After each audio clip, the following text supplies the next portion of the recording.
So guys, in this video I'm not going to be showing you how to cut only. I'm going to show you how to sew it, how to sew princess dart from cutting to sewing. So if you are new to my YouTube channel and you haven't subscribed, please do that. Like, comment and subscribe to this YouTube channel. It helps us a lot. Thank you. So we are going to get to it. I have already marked the shoulder slant, the chest line, bust line, under bust line and the extended under bust line. If you don't know how to do this, I have a video on it already. Just go to click on my channel, check through the one and the beautiful videos there, and you're going to learn more. So let's get to it. The extended under bust line is just for if you don't want the peplum or the half length to stop immediately under the bust. So I don't want the peplum to start immediately under the bust, so I extended it by 2 inches. If you don't want the peplum to start immediately under the bust, you can extend your under bust line by adding to it. So we are going to start by using the nipple to nipple measurement. So I'm going to divide the nipple to nipple measurement, then add half an inch to it. I'm using nipple to nipple measurement of 8, so I divide it by 2, that is 4, then add half an inch to it, making it 4.5. Then going to the under bust line, I'm going to divide the nipple to nipple measurement by 2 without adding anything to it. So I mark 4 on the under bust line. Going to the extended under bust line, whatever we do on the under bust line, we are going to do the same thing on the extended under bust line. So I am marking 4 inches also on the extended under bust line. So you can just connect them together. So you connect them from the under bust line to the extended under bust line and from the under bust line to the bust line. The next thing is to locate where you want the princess dart to get to on the armhole. So it's usually at the middle.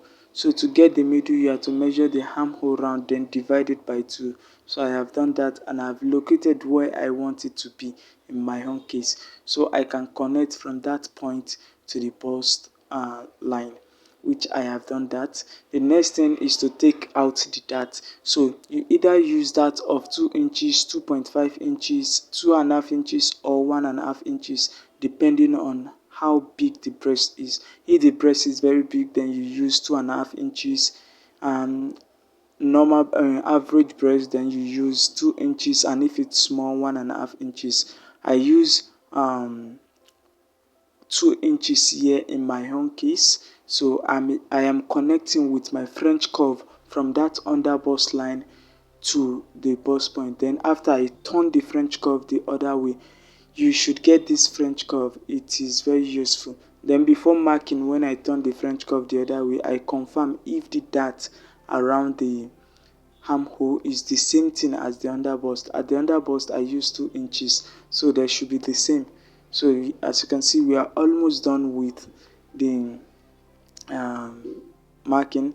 The next thing is to measure both of them, the center front and the side front, to check if they are going to be, and if they are of the same measurement. That is, when we are joining, we want them to be the same. We want them to be equal to each other when sewing them together.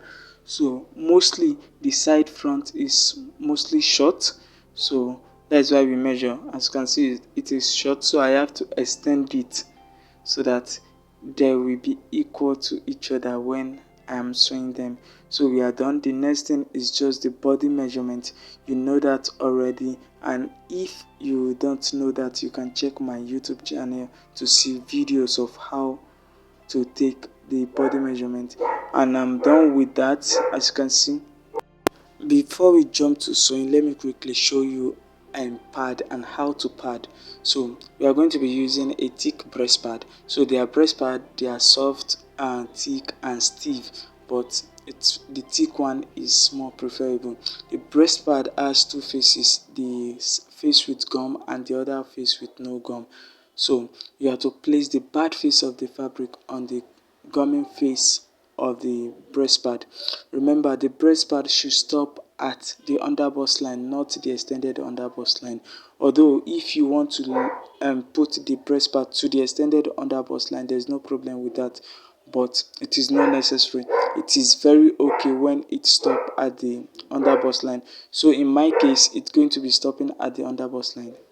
There's no need for you to full the side front with with press pad. You can just make it half of the side front. So half is okay. I've cut the fabric, as you can see. I've cut the press pad. My stop at the underbust line, which is okay, and I did not full the side front with the press pad.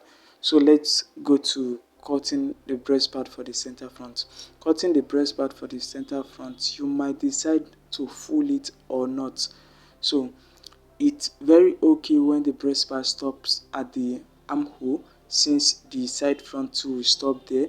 But if you want to full the center front entire, if you want to full everything, let me just take you through the process, because there's a little thing we have to know about the neck if we want to full the center front with the fabric. First of all, we are going to cut it all round, cut it out all round.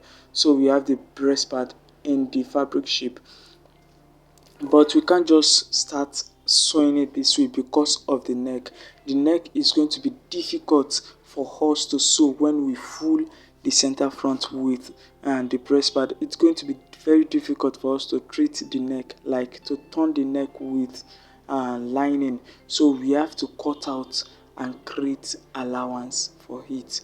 So this is how you're going to do about it. First of all, you cut it in the real shape of the fabric. Then later you cut the breast pad wider than the breast pad neck, wider than that of the fabric. So now you have space in which you can sew and turn the lining inward.